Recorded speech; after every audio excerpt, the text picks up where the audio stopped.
Hello, Coach Jason here, and today I want to talk about the four different things that create all tactics in chess. There are four things that generate all tactics, and they are checks, so attacks on the king, capturing moves, so actually capturing a piece, loose and semi-loose pieces. So a loose piece is a undefended piece. A semi-loose piece is a piece that is attacked and defended the same number of times. So one color is attacking the piece, and then of course the other person is defending the piece. You know, maybe they're attacking once and defending once, or maybe they're attacking three times and defending three times. This is what a semi-loose piece is, and we will see some examples of that. And then the fourth category is actually unfortunately place pieces. So pieces that are set up in patterns, like for that fourth category, I'll go ahead and just kind of define that now. So if you have pieces that are set up in the particular fork pattern, or if pieces are lined up with each other. So we see that, how the rook would fork two pieces. Well, those pieces are just kind of unfortunately placed. And same thing, like, well, the knight fork over here. So you could have pieces pretty well spread out on the board, but they happen to be in the position that a knight can fork them. So that's what I mean by unfortunately placed pieces. So let's go ahead and take a look at a puzzle, and we can. So we always play for whoever's on the bottom half of the board here. So this one here is actually black to play. And we can win material by thinking about those three things.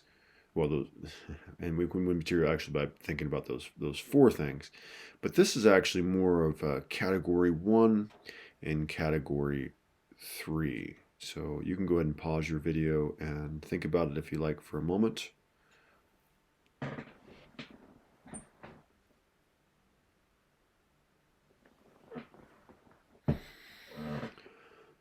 Okay, so as I mentioned, category 1 and category 3. So category 1 is checking moves. So there is only one checking move here. And that checking move just so happens to also attack category 3, the loose piece. So the bishop here on b5 is a loose piece. It's just sitting there undefended. It seems like it shouldn't be a problem, and sometimes it's not. It may not always be a problem to have a loose piece sitting there. But if you can combine several of these categories at the same time, two or more of these checks in this case, and the loose piece, that is a problem. It generates a tactic.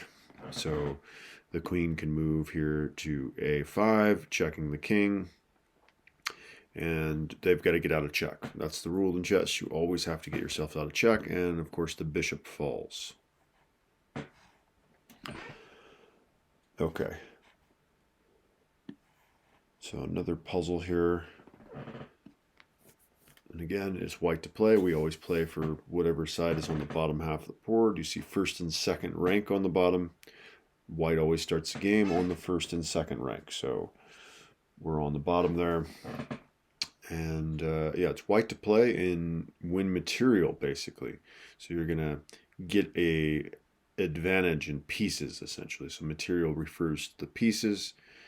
And yeah, so white to play, and we can get an advantage here by using those things that generate all tactics. So looking for checks, looking for captures, loose and semi-loose pieces, and perhaps we have, unfortunately placed pieces here. So go ahead and pause your videos if you want to go ahead and solve this.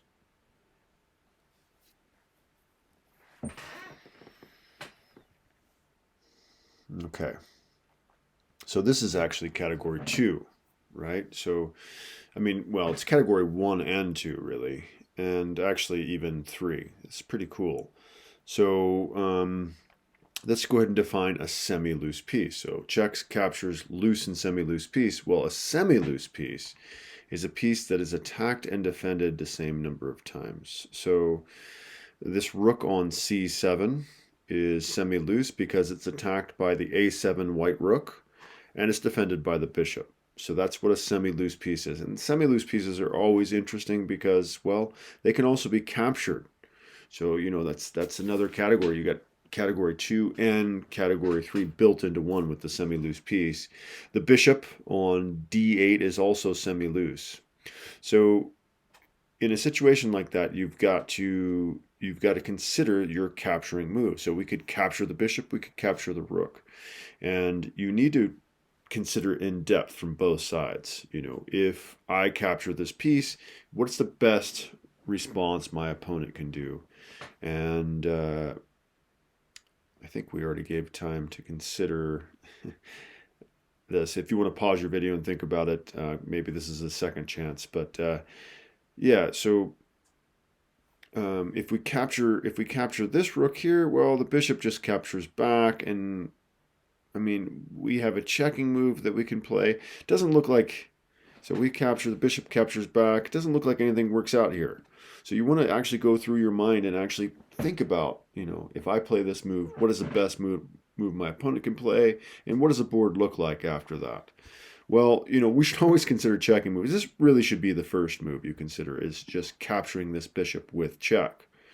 Well, that actually removes the defender of the semi-loose piece. And you want to consider the relationships of your semi-loose pieces. Who's attacking, who's defending, so we can go ahead and grab that rook. So we end up winning a rook and a bishop just for the price of a rook.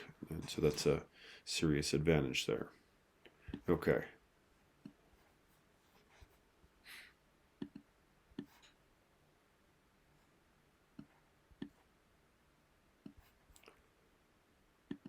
All right. Okay, so again, we're thinking about checks, we're thinking about captures, we're thinking about loose and semi-loose pieces. Black to play here. Oh, checks, captures, loose and semi-loose pieces, and also category 4, which is unfortunately placed pieces as well. All right, so black to play here and win material by considering these 4 things. Go ahead and pause your video and think about it if you like.